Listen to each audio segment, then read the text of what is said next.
안녕하세요. 이상덕TV입니다. with 코로나, 코로나와 함께 어떻게 살아가야 하는가에 대해서 좀 설명을 좀 해드리고, 이 코로나는 현재의 우리 일상이 되었다. 마스크를 쓰는 것도 일상이 되었고 코로나와 함께 살아가는 것이 일상이 되었기 때문에 이 시대에 우리는 과연 어떻게 지혜롭고 현명하게 살아가야 되는가에 대해서 설명을 좀 해드리려고 생각을 하고, 현재 일어나는 현상들에 대해서 작은 지식들을 알려드리려고 생각합니다. 사실 인류는 그동안 수많은 전염병으로부터 공격을 받아왔고 노화로 사망하는 숫자도 많았지만 전염병, 병으로부터 죽은 사람도 너무 많습니다.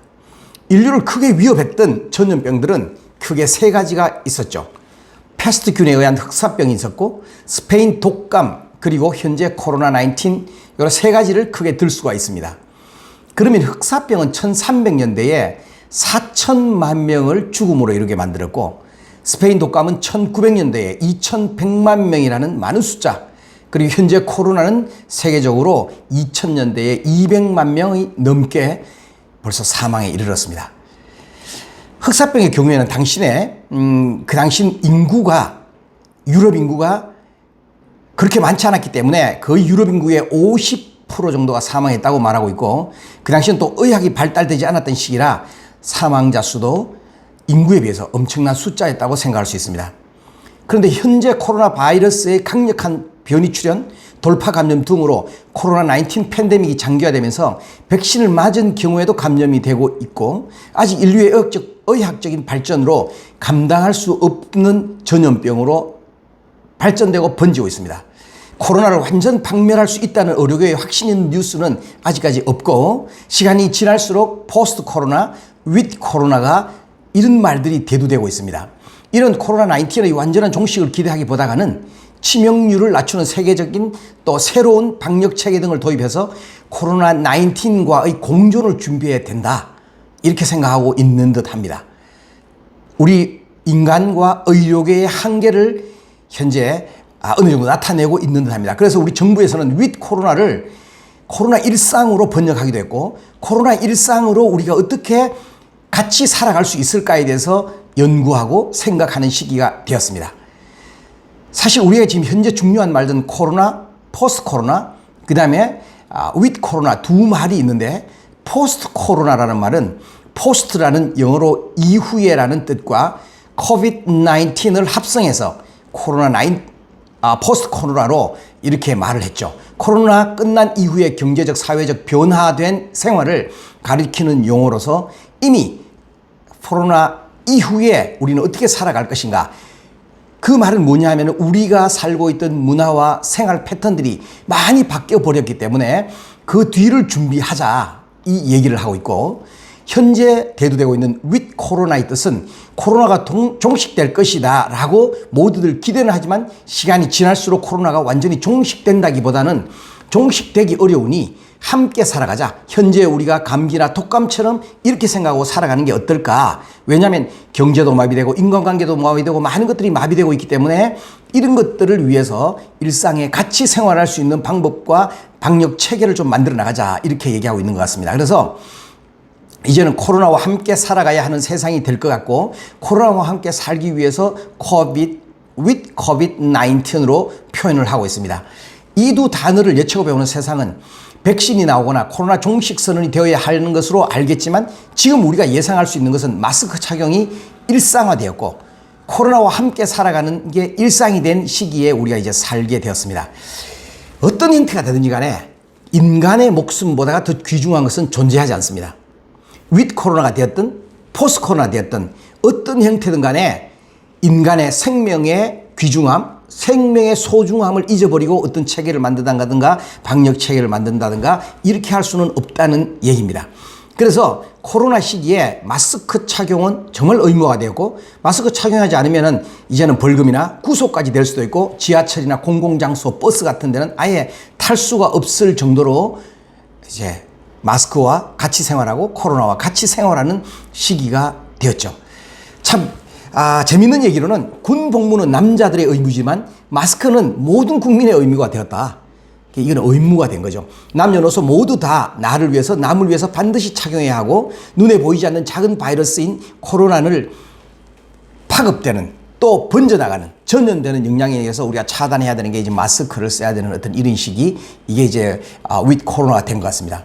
코로나 바이러스 상태에서 사실은 이게 계속 장기화됨으로 통해서 외출도, 모임도, 대인 관계도, 스포츠도, 취미도 모든 것이 단절되어 있기 때문에 극도의 우울감을 호소하는 코로나 블루라는 말이 나왔고, 또 그것 단계를 넘어서 이 코로나 때문에 분노 현상, 또 극도로 참을 수 없는 신경질 같은 이런 것들이 나옴으로 통해서 코로나 레드라는 말도 지금 현재 나오고 있습니다. 자, 그러나 이거는 개인적으로 이런 천재지변이나 질병들을 한 개인이나 현재 의료 시스템으로 완벽하게 차단할 수 없기 때문에 스스로 마음가짐을 다짐하고 잘 살아나가야 되는 어떤 부분이 필요하고요. 코로나로 인하여 사회적 변화나 소비 패턴의 변화, 언택 마케팅, 재택근무라든가 원격 수업이라든가 집콕해야 되는 이런 일들이 굉장히 많이 일어나고 있기 때문에 라이프 스타일도 많이 변하고 주거 트렌드도 변하고 하기 때문에 스스로 개인적으로 이 시대를 어떻게 살아나가야 될까에 대해서는 많은 고민을 해야 되고, 자신의 취미와 자신의 성향과 자신의 캐릭터를 따라서 가정과 또 취미와 또 라이프 스타일을 계속 개발하고 만들어 나가고 스스로 행복하고 스스로 편해지는 이 코로나 시기를 바탕으로 두고 생각해야 되는 시기가 되었다고 생각합니다. 그러고 보면 대한민국 방역 당국이 오는 9월 말이나 10월 초 정도에 전 국민의 70% 이상이 코로나 바이러스 감염증 백신 1차를 접종하는 시기가 되면 with 코로나를 선언할 수도 있다라고 얘기를 하고 있습니다. 그 말은 무슨 얘기냐면, 코로나와 함께 이제 살아나가는 시기를 또 코로나를 완전히 차단하고 또 사람과의 거리를 완전히 두고 이렇게 하는 것이 아니라 어느 정도 봐주고 이해하고 같이 생활할 수 있는 단계에 들어가야 되겠다. 왜냐하면 많은 것들이 제한되니까 많은 부작용들이 나오기 때문입니다. 중앙안전대책본부는 지난 6일 거리두기 연장 결정을 할 때에 확진자 수, 예방자 접종률, 델타 변이 치료 등을 고려해서 새로운 방역 체계, 전략 체계를 준비하고 있다. 왜냐하면 이거는 위드 코로나를 어느 정도 생각하고 염두에 두고 얘기한 것 같습니다. 위드 코로나 박멸이 불가능한 인플루엔자, 계절 독감처럼 코로나 19도 독감이나 이런 것처럼 중증 확률과 그다음에 사망률 같은 것을 관리하고 치료하고 이렇게 하고, 그냥 보통 코로나는 저희가 감기, 그리고 스스로 병이 걸리면 병원에 가고 요 정도로 생각해서 코로나와 같이 살아나가는 시대를 만들어 나가겠다, 이런 얘기를 하고 있고, 전 세계적으로 델타 변이가 확산하고 유행이 급증하지만 현재 개발한 백신이나 중증 환자 사망을 줄일 수 있다는 것이에요. 그래서 현재 싱가포르, 영국, 이스라엘 등이 이미 이런 방식으로 코로나를 관리 중에 있습니다. 그래서 최근 각국에서 코로나 19과의 공존을 모색하는 with 코로나, 코로나와 함께의 체계를 많이 논의하고 한참 논의하고 있는 중에 있습니다. 코로나19, 코로나 19 사태가 장기화하면서 감염병과 전쟁을 완전히 끝내는 것이 어렵다는 판단에 일부 국가에서는 확진자 집계를 중단하거나 사회적 경제적 활동을 제한하지 않는 채 일상으로 완전히 돌아가고 완전히 자유롭게 풀어버리는 경우가 많이 지금도 있습니다. 그러나 문제점도 현재 많이 나오고 있기 때문에 사람의 생명보다 더 중요한 것은 없는 체계 안에서, 그걸 귀중하게 생각하는 체계 안에서 우리가 뭔가를 만들어내야 된다고 생각합니다.